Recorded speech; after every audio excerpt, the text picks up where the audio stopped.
and Democrats continue to make clear that we will sit down with our Republican colleagues anytime, any place, here at the Capitol or back at the White House, in order to reopen the government, enact a bipartisan spending agreement that actually meets the needs of the American people, and address the health care crisis that Republicans have caused that is devastating people all across the country, in working class America, rural America, urban America, small town America, the heartland of America, and black and brown communities throughout America, particularly at this point, given the Republican refusal to extend the Affordable Care Act tax credits. That will cause premiums, copays, and deductibles to increase by tens of millions of people by thousands of dollars per year. At the same time, Republicans are now threatening to weaponize hunger against the American people and withhold funding for nutritional assistance for children and seniors and veterans and women. This is on top of the fact that in the one big ugly bill that Republicans passed in July, in addition to a nearly $1 trillion cut to Medicaid, Republicans enacted the largest cut to SNAP in American history, $186 billion cut.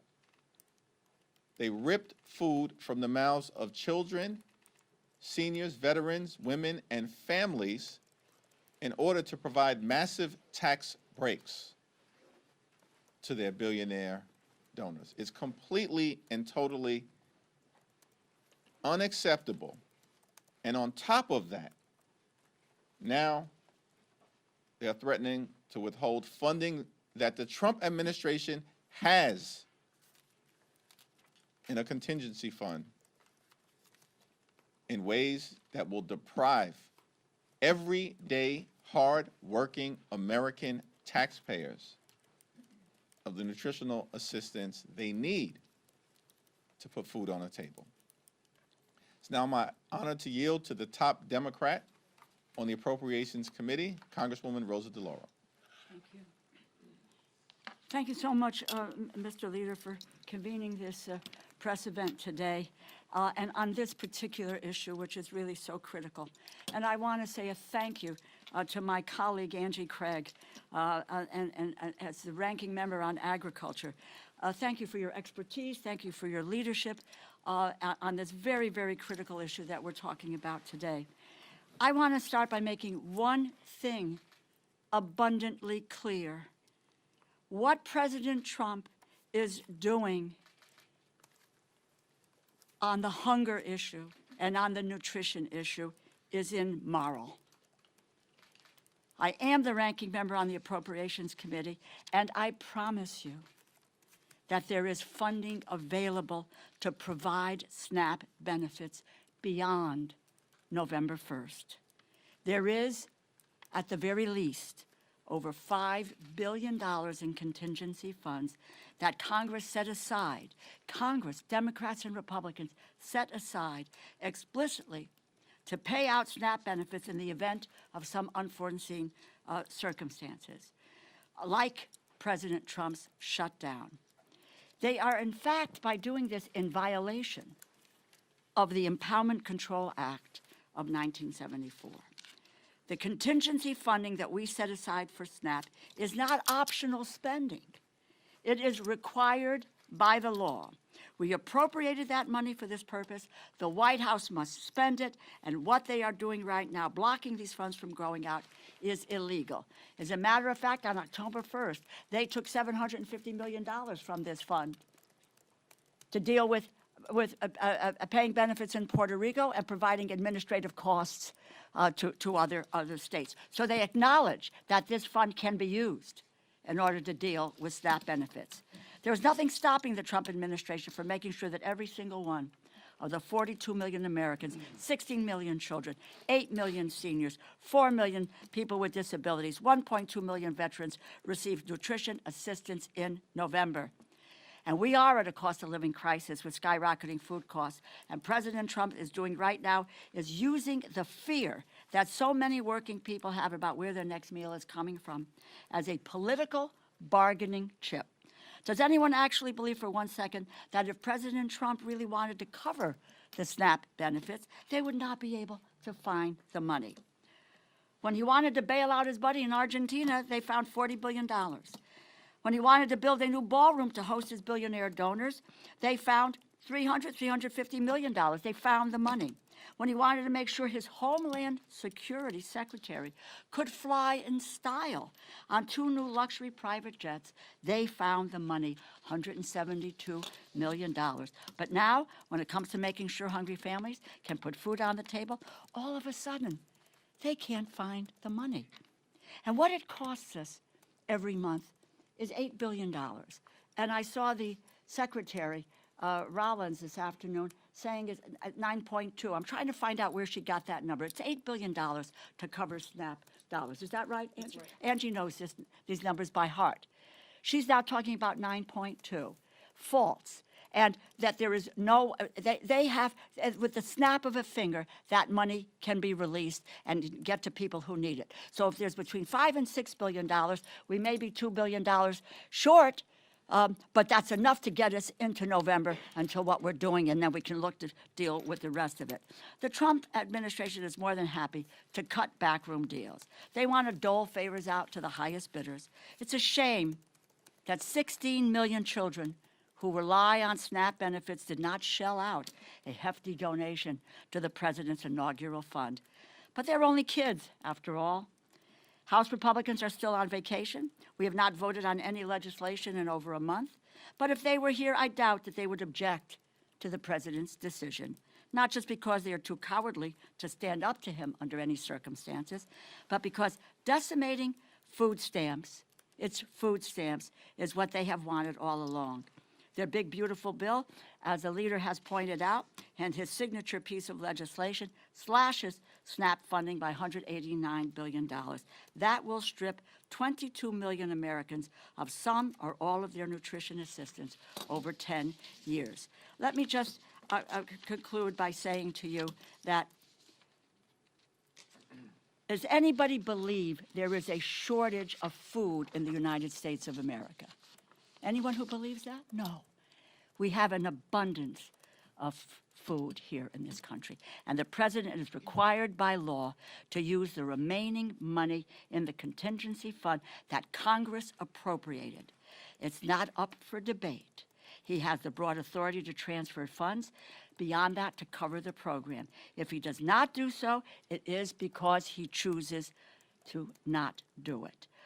It may be because they don't care about feeding hungry families. I don't deal with food insecurity as a phrase. This is about hungry people. People going hungry in the United States when we have an abundance of food in this country. This is not a game, it's people's lives. We're the wealthiest nation in the world, as I said, with the abundance of food, and no one, not an adult, not a child, not a senior, not a veteran, should go hungry in the United States. Under President Trump and Republicans' failed leadership, it is just one crisis after another. Open enrollment for health insurance begins in 4 days. They have not addressed the health care crisis they created. President Trump and the Republicans should return to Washington. End the shutdown. Vacation is over. We are here, we are working, and we are ready whenever they decide to join us. Let me turn it over now to the really indefatigable and will be chair of the not appropriations, of the Authorization Committee, Angie Craig from Minnesota. Well, thank you so much, Rosa, and thank you, Leader Jeffries. We are here today because President Trump and Secretary Brooke Rollins have chosen to take food away from 42 million Americans. Instead of coming to the table and working with Democrats to find a way to protect Americans from losing their health care, their health insurance premiums increasing dramatically, or both, The Trump administration has chosen to use the security of food in our country as a bargaining chip in a government shutdown. The president can't even be bothered to be in the country while Americans line up at food shelves across our nation. 440,000 Minnesotans alone need access to the SNAP program. The Trump administration has the appropriated funds and legal authority to fully fund SNAP in November, plain and simple. They are refusing to follow the law, and they are cutting food assistance when there are ample funds available, over $5 billion in the SNAP contingency fund, and they have the legal statutory transfer authority to fund the rest. If the president wanted to help feed hungry Americans, he would. He's shown us that.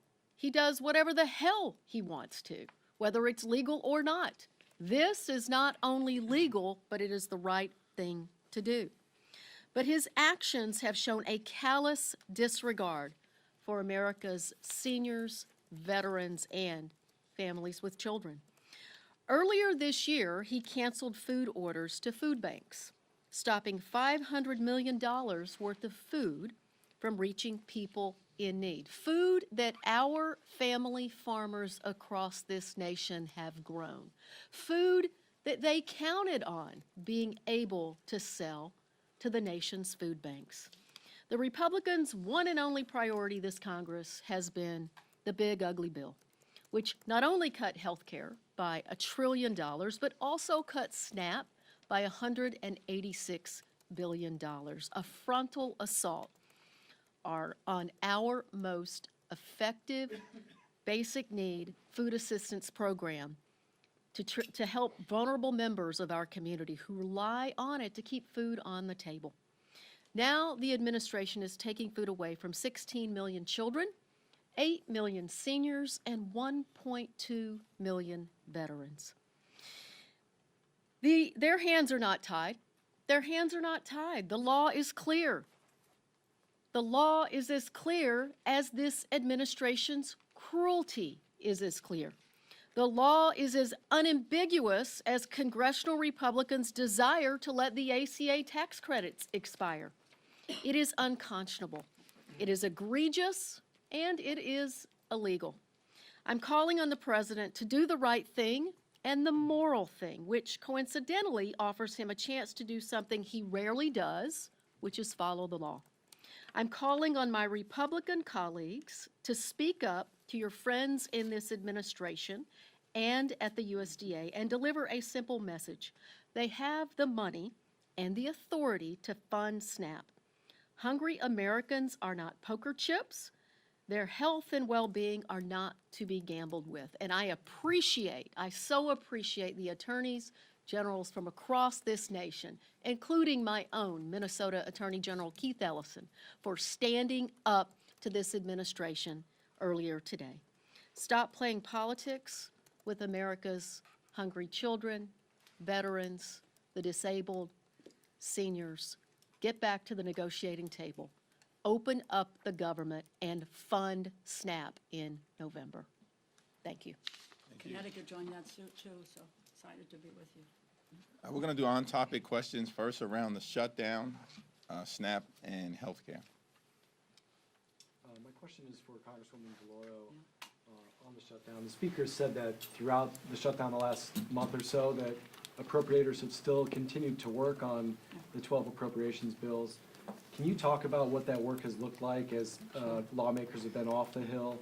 How have your members been able to engage with Republican appropriators in both the House and Senate? Sure. When when the four of us sat down, Congressman Cole, Senators Murray and Collins and myself, that's really now over a month ago, and we came together and we talked about 2 or 3 things. One of them was that what we needed to do was to have the top lines for the agriculture, interior, and the military construction bill.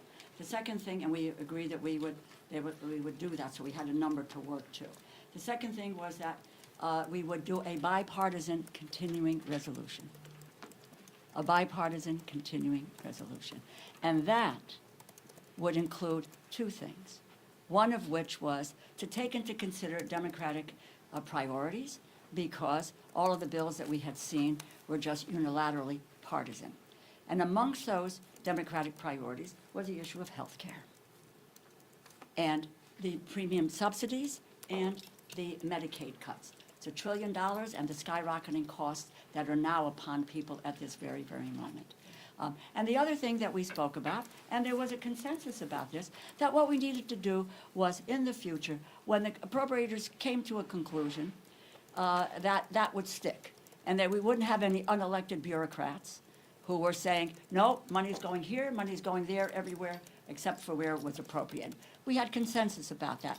Not a few days later, on the table, bang, this is a Republican continuing resolution, and therefore, that's what it is. In the meantime, yes, staff in both the House and the Senate have worked on those 3 bills, and I would just say they have made progress on the bills. But the issue now is coming to the table to be able to deal with the continuing resolution and the issues that have been central to that, which is cutting the costs and canceling the cuts and saving America's health care.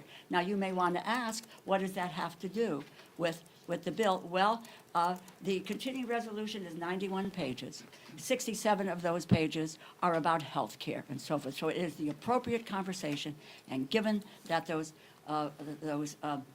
notices are going out now, that we need to deal with it now. So we are waiting for them to come to the table, to reopen the government, and honestly, if we can get my 3 other colleagues, we will move on appropriations bills. But they have refused to come to the table since the outset of this debate. And Donald Trump and Republicans have taken a my way or the highway approach from the very beginning of this Congress.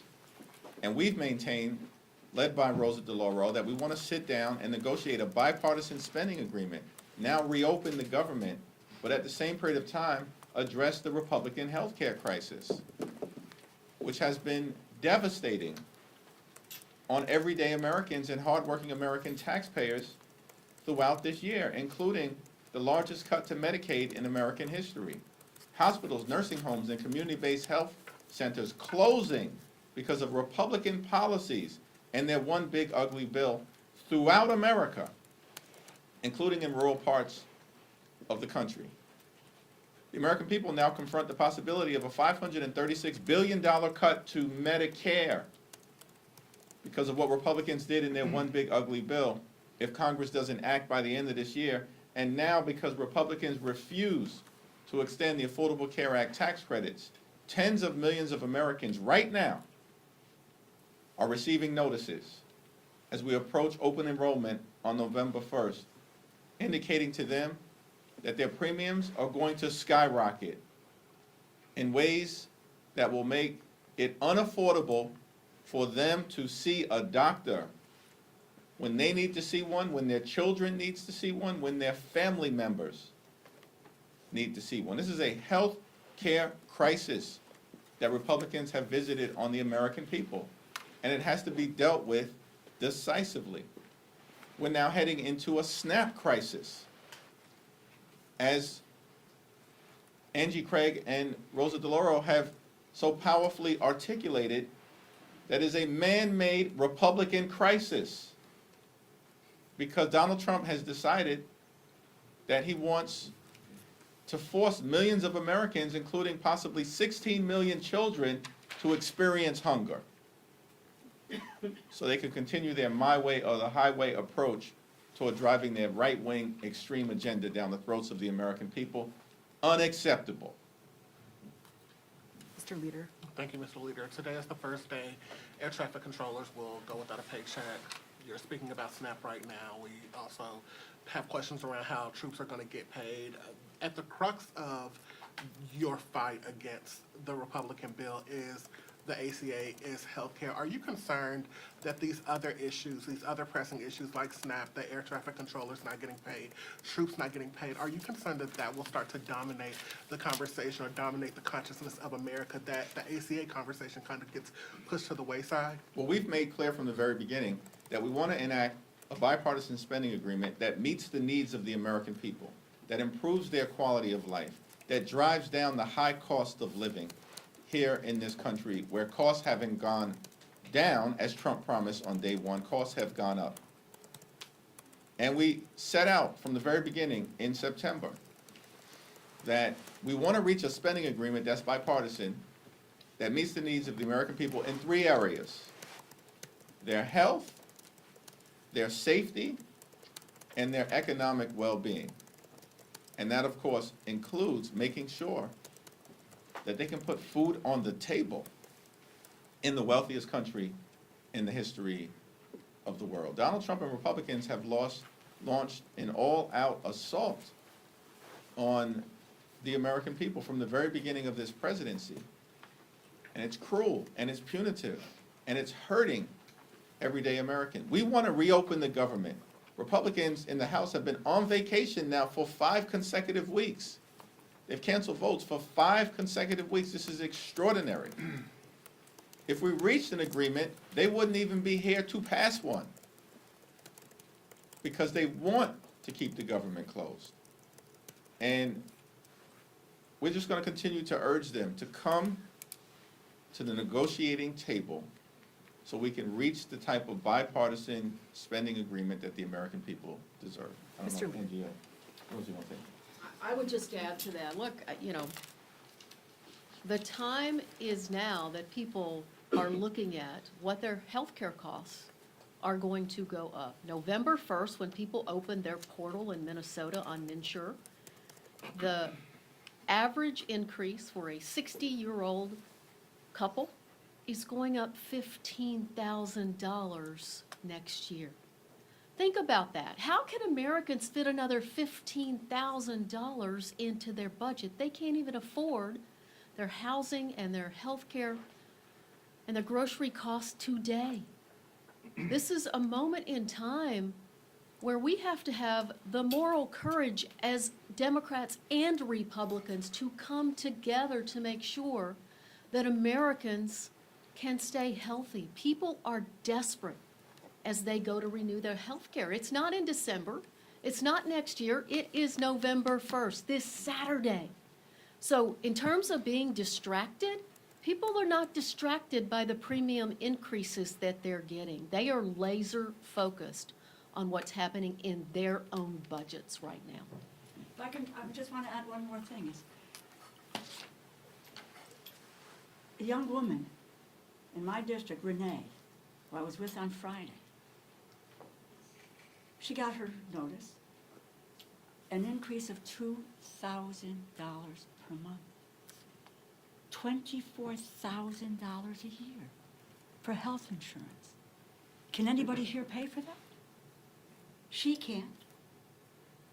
Her husband is gravely ill, he doesn't have insurance, etc. These are real stories. But I would say to you that on the food stamp issue, the money is there. Let us not let them get away with saying that they can't do it. They have their political will isn't there to feed the people who rely on the SNAP program, which is the most effective anti-hunger program in the United States of America. They're playing fast and loose with people eating.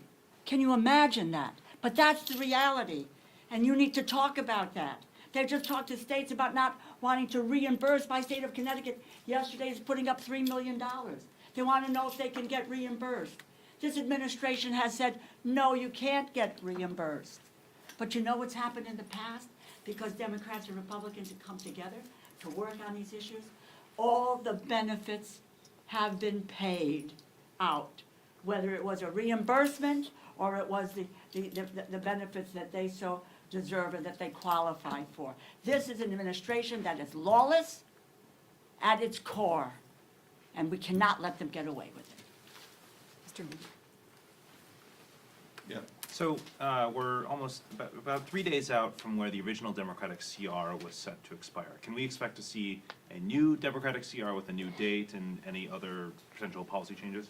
Well, we'll continue to be in conversation with our Senate Democratic colleagues. We've all held firm to the proposition that we want to reopen the government, We want to negotiate a bipartisan spending agreement. That's our position, and we've maintained it from the very beginning. The problem, the reason why we're in this shutdown, day 28, is that Donald Trump and Republicans continue to maintain a my way or the highway approach, and the American people know it.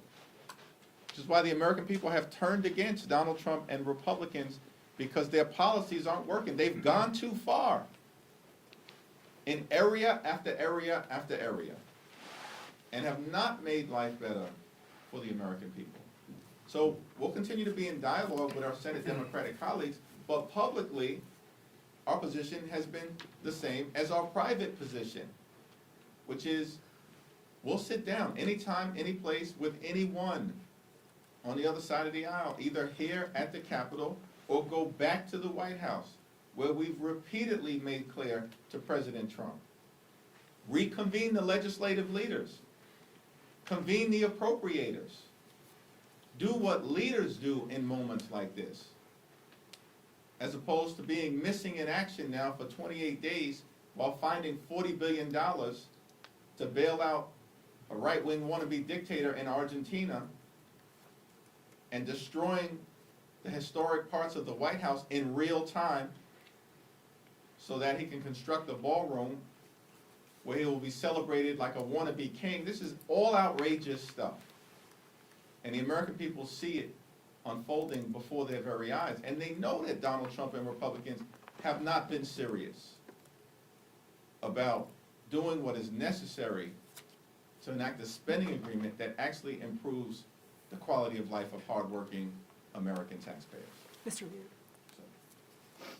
Thank you, Mr. Leader. Republicans have said that the easiest way to fund SNAP is to reopen the government. And you say that Democrats want to reopen the government. Why not call on your Senate colleagues, your Senate Democratic colleagues, to reopen the government and alleviate all the impacts of the shutdown, and then immediately dive headfirst into solving this healthcare crisis? All hands on deck. As has been the case, and as Angie Craig and Rosa DeLauro, who I'll yield to momentarily, have repeatedly said, the funds have already been allocated by the Congress in a bipartisan way to allow a continuation of SNAP benefits through November 1st, deep into the month of November, and there's additional funds that are available to be reallocated so that not a single person in this country goes hungry. And if that happens beginning on November 1st, it's because Donald Trump and Republicans want the American people to go hungry. And that's the problem that we confront.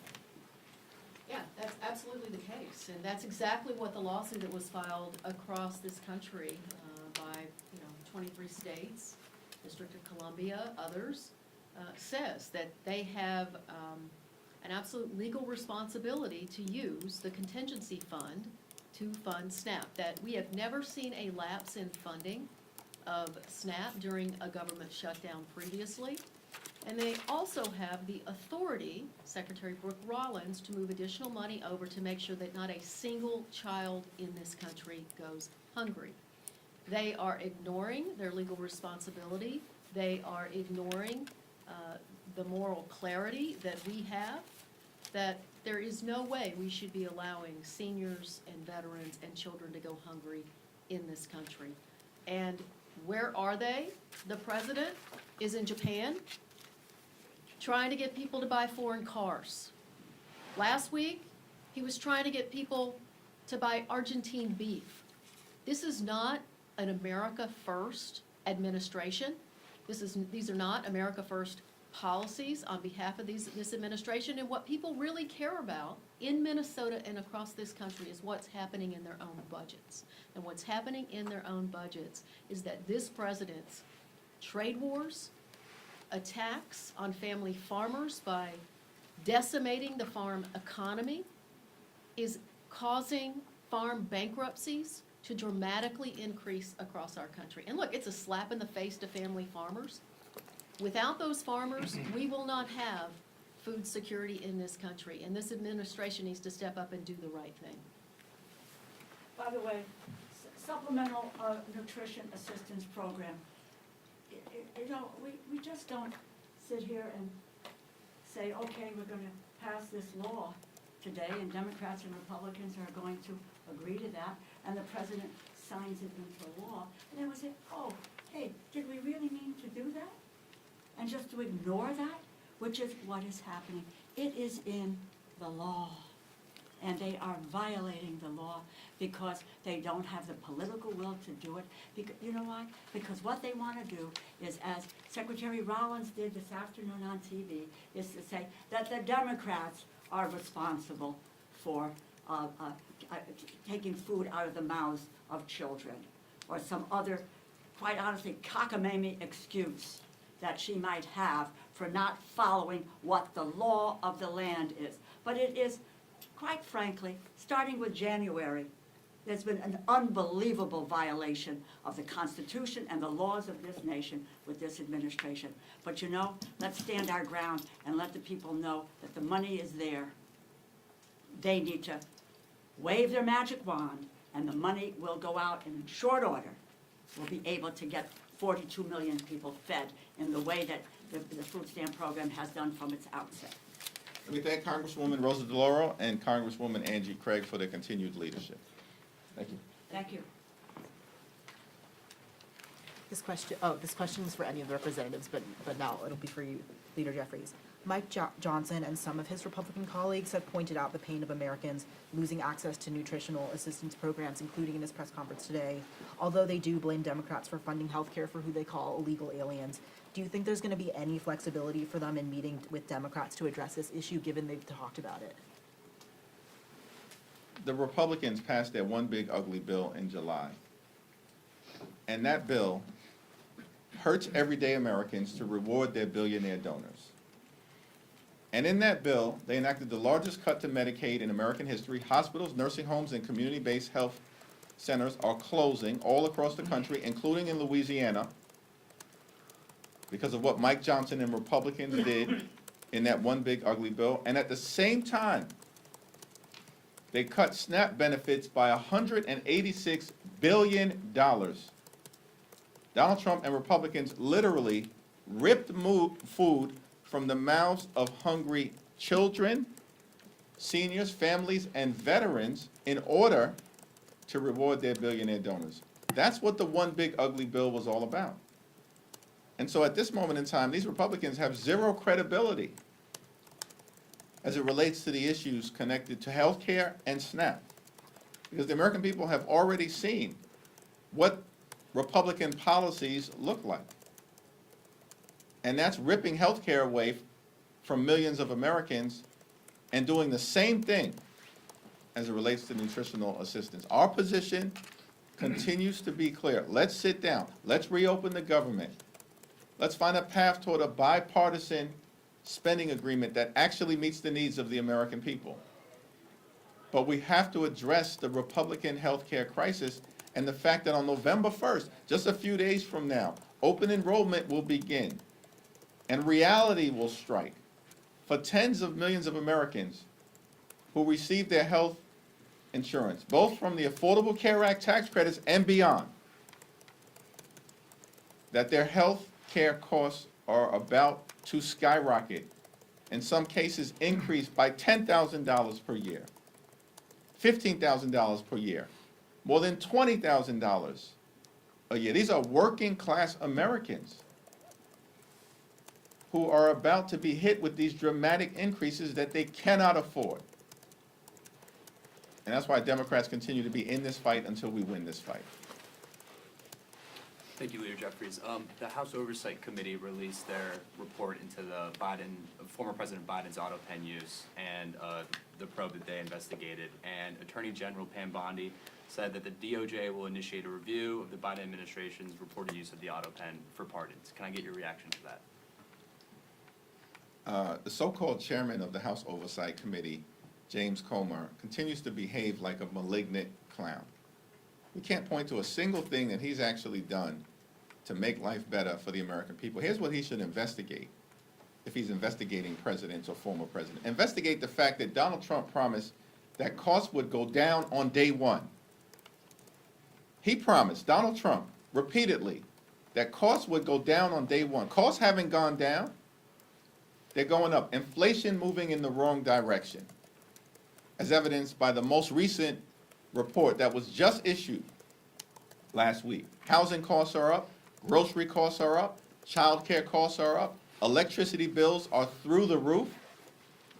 And now because of the Republicans' refusal to extend the Affordable Care Act tax credits, tens of millions of Americans are about to experience dramatic increases in their health care costs that will force medical bankruptcy on many of them, or they'll have to make a choice between going to see a doctor, putting clothing on their back, paying the rent or mortgage, or putting food on the table. This is what's happening in the United States of America, the wealthiest country in the history of the world.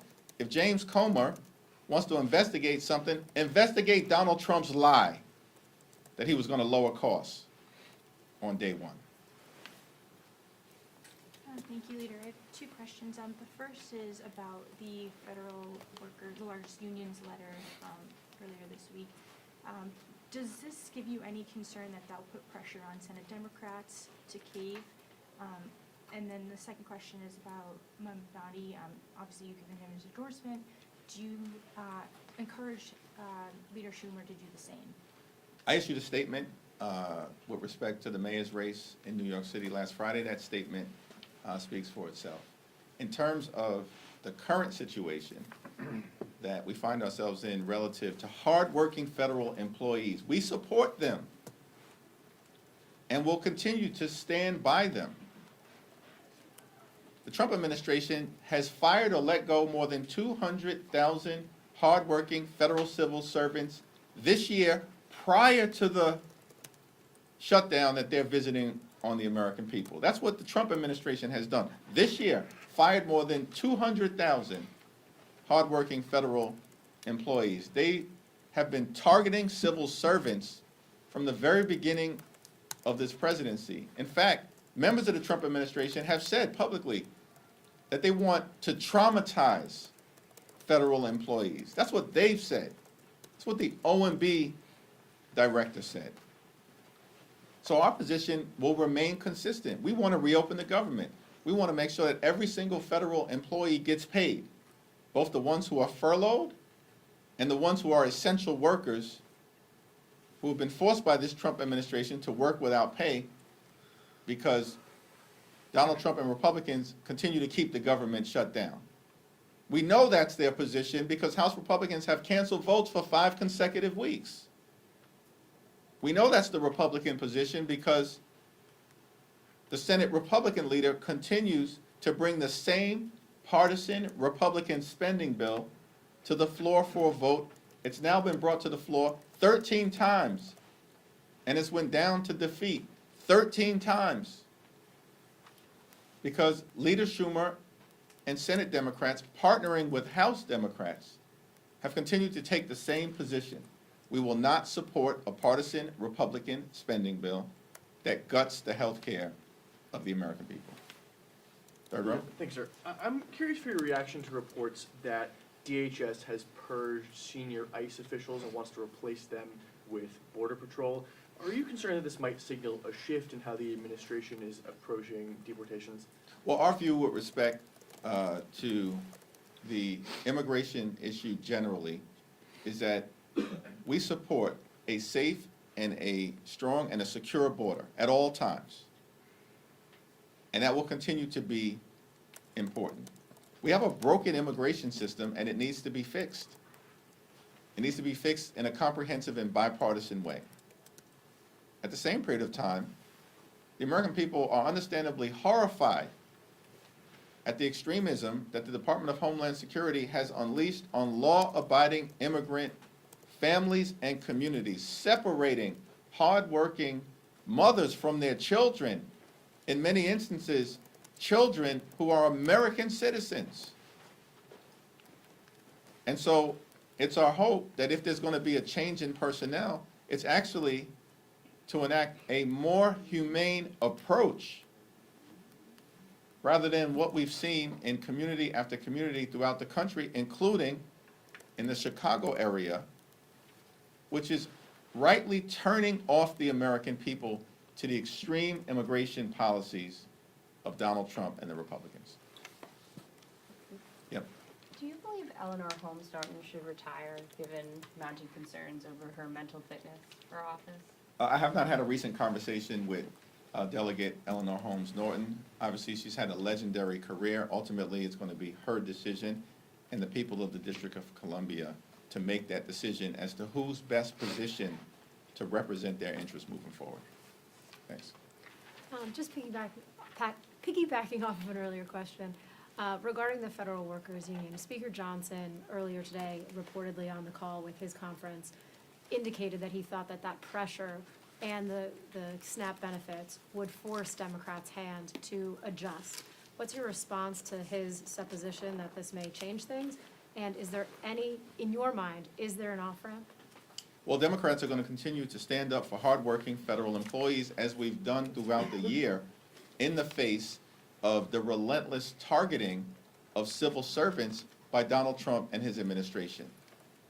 Federal employees know who stands on their side. It's us, House and Senate Democrats.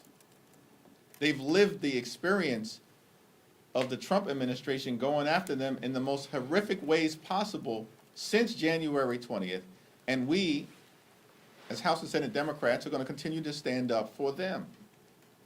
We're going to continue to stand up for nutritional assistance. It's the Republicans who cut $186 billion, the largest cut to SNAP in American history. They just did this in July as part of their one big ugly bill so they could reward their billionaire donors and continue to subsidize the lifestyles of the rich and shameless. It's out of control. That's their track record. That's the Republican track record. And of course, we're going to continue to stand up for the health care of the American people. And I don't know why Republicans think this is a game. This is not a game. This is about the health and the well-being, economically, of the American people. And Democrats are going to stay in this fight until we win this fight for working class Americans, for middle class Americans, and for hardworking American taxpayers. Thank you all. Thank you.